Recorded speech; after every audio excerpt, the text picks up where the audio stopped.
One of the most enduring questions in astrobiology is there anyone out there? And by anyone, that means extraterrestrial intelligence. Could we find another intelligent civilization in the galaxy or in the universe at large? Well, one of the first people to really think about this and apply these ideas was Frank Drake, an American astronomer and astrophysicist, a pioneer in the search for extraterrestrial intelligence. And in 1961, he wrote down an equation that's become rather famous and has now become known as the Drake equation to try and estimate the number of communicative civilizations that there might be in the universe. Of course, one of the first things we have to do is to define what a civilization is, and there are a number of ways that we might do that. We might define a civilization as a group of organisms that have built certain technology. Maybe they've built cities or something else. But of course, if we're going to detect an intelligent civilization, they need to be transmitting signals to us. So from an operative point of view, we might simply define an intelligent civilization as a civilization that is able to communicate with us, for example, using radio waves. So the Drake equation is about trying to estimate the number of communicative civilizations. What are the terms of this equation? So this is the Drake equation, and it's made up of a number of factors. And we have to estimate values for those factors to be able to put them together to estimate the total number of communicative civilizations in our galaxy or perhaps in the universe. The first term, R, is the rate of formation of suitable stars for life. Well, we know that G stars are suitable for life because our own star is a G-type star.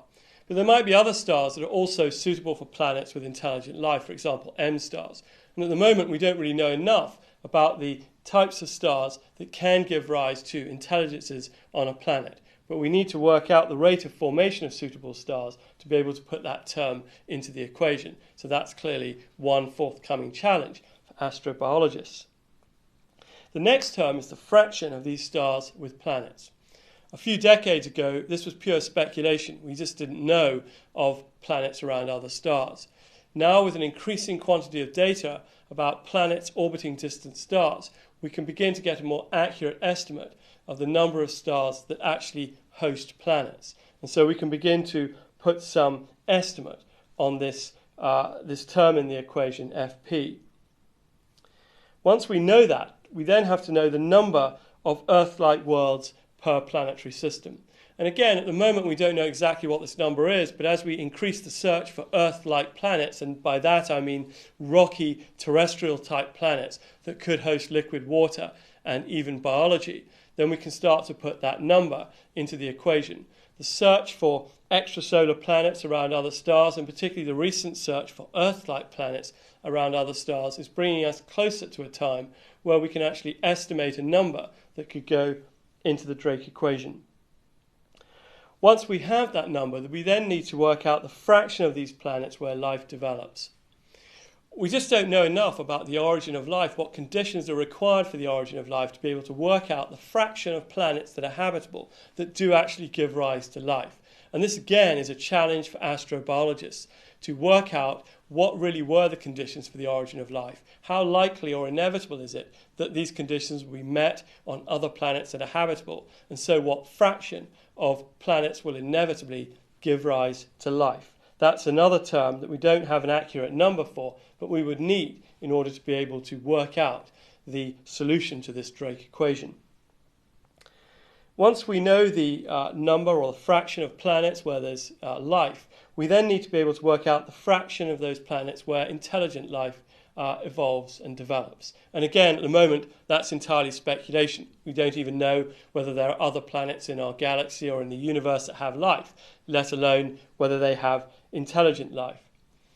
But if we were to be able to work that out, if we were to be able to look at enough Earth-like planets around other stars, assess them for their potential for life, and assess whether they could support intelligent life, we could then move on to the next term in the Drake equation, which is the fraction of those planets that are communicating. And the only way that we can really work that out is to try and pick up signals from other planets where there are intelligent civilizations that are communicating. And then finally, the last term in this equation is the lifetime of communicating civilizations. This is a term that constrains the total number of civilizations that are attempting to communicate by taking into account the fact that these civilizations might have finite lifetimes. Civilizations might destroy themselves. For other biological or technological reasons, they may come to an end after a certain length of time. We would need to take that into account to work out the total number of communicative civilizations. So this Drake equation contains some terms that we can be more accurate about. For example, the fraction of stars that have planets. Some terms we really don't know anything about at the current time, such as the number of habitable worlds that give rise to intelligent life. But the Drake equation is a very interesting way of thinking about astrobiology. It's a very interesting way of ordering our thoughts. And ultimately, it's the equation that we will need to be able to estimate a value for in order to be able to know whether the search for extraterrestrial intelligence is an initiative that's worth undertaking. When Frank Drake first came up with this equation, he estimated that there are 10,000 communicative civilizations in our galaxy, based on the numbers that were known then.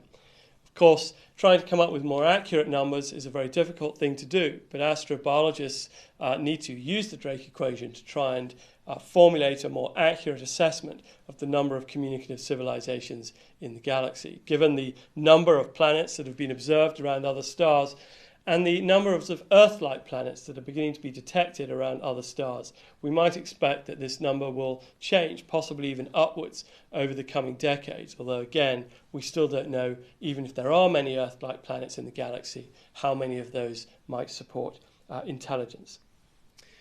So what have we learned? Well, we've learned, of course, that we don't know whether there is anyone out there. But by coming up with this equation, the Drake equation, we have some sort of method of trying to quantify or estimate the numbers of communicative civilizations in the galaxy.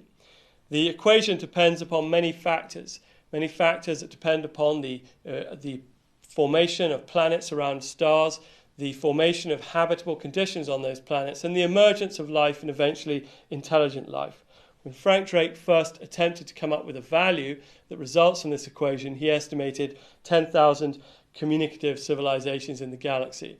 This equation is a very good way of underpinning our search for extraterrestrial intelligence and trying to find out where the search for extraterrestrial intelligence fits in with astrobiology.